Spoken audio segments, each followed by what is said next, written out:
This is the new 2016 Harley Davidson 883 Iron. For a long time, this, along with the standard Sportster 883, has been the entry-level Harley that has ticked all the right boxes. But let's face it, it's never really been all that exciting. Don't get me wrong, I've always had a soft spot for the Sportster range. The only problem is that, well, they've always felt like little more than entry-level bikes.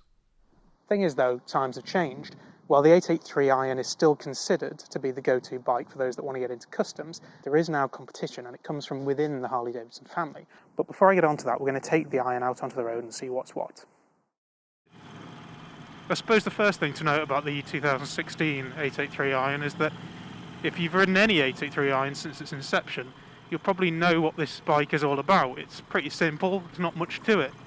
But it ticks all the right Harley boxes without any of the obvious downsides, looking like an attention-seeking haul, for example, which you get with some custom bikes.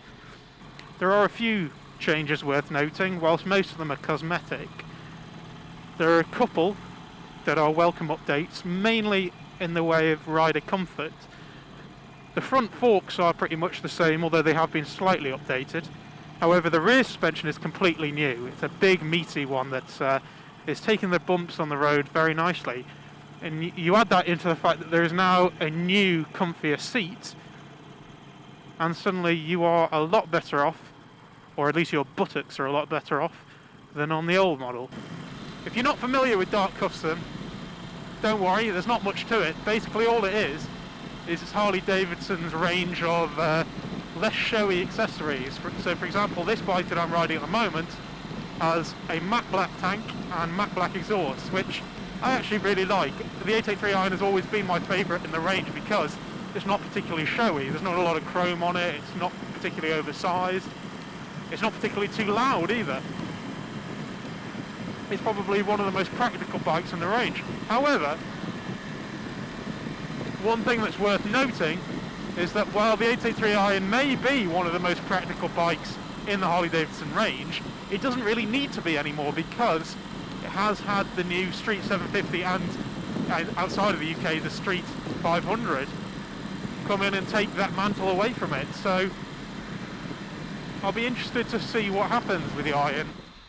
What we really should be paying attention to is the bike that has finally hit the UK market, and that is the Street 750. Now there is a 500 version available outside the UK, but we only get the 750. While that might seem like an odd decision given that it's so close in engine size to the 883, it actually makes a lot of sense. The bike industry went into a bit of a meltdown when the new licensing laws came out a few years ago, with numbers of people taking their full licenses plummeting. Since their latest revamp, numbers have returned to a more comfortable level. However, there is a lasting effect, with manufacturers trying to make sure that there are plenty of entry-level bikes for new riders. I've been waiting to ride this bike for a long time. Partly down to the fact that it's a new Harley Davidson, but also partly down to the fact that this is a very different kind of bike than what Harley is used to. But to be honest, they're going through a bit of a renaissance at the moment with bikes like this, the Street 750 and the 500, and Project Livewire bike. But one of the reasons why I think this is a really important bike for Harley, not just the fact that it's a very, very good entry-level bike, is that young people are going to love it. First thing to note is that this is a very easy bike to ride. It doesn't really feel like a V-twin. If anything, it feels like a triple or a four-cylinder. If you've learned to ride on a 600cc four-cylinder, you'll feel right at home on this. I think my only criticism of the 750 is it's possibly a little bit soft on the front end. It tends to dive under braking. And with the 883, you do sort of get a nice clunky click into gear on the gearbox. With this, it's a little bit nondescript, if you know what I mean. One of the reasons why I think young people will like this bike so much, well, firstly the price. It's about £1,000 cheaper than the 883 Iron, but you do get quite a lot for your money. You don't get an alarm, however you do get a very comfortable bike. It's got a liquid cooled engine, which means yes, you've got a big fan at the front, but it's much easier to commute on. But the thing for me is it's so comfortable. While I was riding the 883 Iron before, the bones in my arms were just getting rattled to pieces. With this, not at all. I feel like I could ride this all day. One of the biggest reasons why this is going to sell to young people, though, is because this is Captain America's bike. Yes, this is the bike that Captain America, or at least his stunt double, used to bravely take on the evil Lord Greenscreen and Winter Soldier. Unfortunately, it didn't last very long, as he ended up destroying it in the new Avengers movie, before eventually swapping it for a Project Livewire bike, which seemed to be ridden by some random guy that was clearly not Scarlett Johansson.